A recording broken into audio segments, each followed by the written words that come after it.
శ్రీకృష్ణదేవరాయలు గారి జయంతి సందర్భంగా అనంతపురం జిల్లా గుంతకల్ నియోజకవర్గం గుంతకల్ పట్టణం నందు బలిజ సంఘీయుల ఆధ్వర్యంలో ఈరోజు మా మహారాజుకి ఘన నివాళులర్పిస్తూ పూలాభిషేకం చేశాము. ముఖ్యంగా ఈరోజు ఎంతో ఆనందమైనటువంటి రోజు. మగుటం లేని మహారాజా భారతదేశ చరిత్రలో నిలిచినటువంటి ఏకైక రాజు శ్రీకృష్ణదేవరాయలు.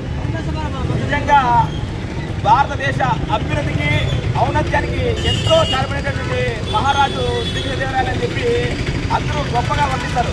దానికి ముఖ్య కారణం ఎంతో దూరదృష్టితో ఇప్పటికీ కూడా మనము చెరువుల రూపంలోనేదేమి, దేవాలయాల రూపంలోనేదేమి నిత్యం ఆయన మనకి ఎప్పుడు కనబడుతూనే ఉంటాడు.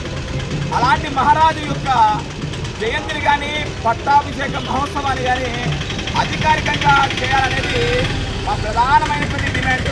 ఇది ఎన్నో రకాలుగా ఎన్నో సంవత్సరాల నుంచి మేము ప్రధానంగా డిమాండ్ చేస్తున్నాం. అప్పుడప్పుడు పాలకులు కొద్దిగా మంది పట్టించుకున్నారు, మరీ చేశారు.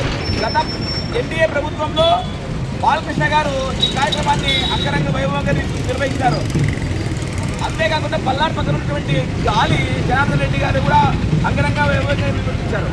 కానీ మేము ప్రధానంగా దేశ ప్రధాని మోడీ గారి దగ్గర నుంచి ఇక్కడ ఉన్నటువంటి ముఖ్యమంత్రి చంద్రబాబు నాయుడు గారు, పవన్ కళ్యాణ్ గారికి కూడా ప్రధానమైన డిమాండ్ ఏంటంటే శ్రీకృష్ణదేవరాయలు గారి జయంతి కానీ పట్టాభిషేక మహోత్సవాన్ని కానీ జాతీయ కార్యక్రమంగా నిర్వహించాలి. నాట్ స్టేట్, జాతీయ కార్యక్రమంగా నిర్వహించాలని చెప్పి మేము ప్రధానంగా డిమాండ్ చేస్తున్నాం.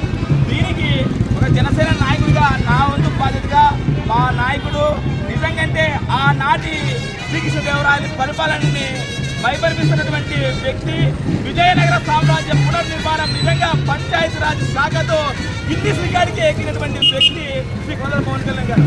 ఆయనని కూడా అభ్యర్థిస్తున్నాను, సార్ ఖచ్చితంగా మహానీయుని స్మరించుకోవాలా. ఈ పార్టీ ఆవిర్భావమే మనం ముందు నుంచి ఇలాంటి రాజులు స్వాతంత్ర సమర యొక్క స్ఫూర్తితోనే కొనసాగిస్తున్నామని చెప్పారు.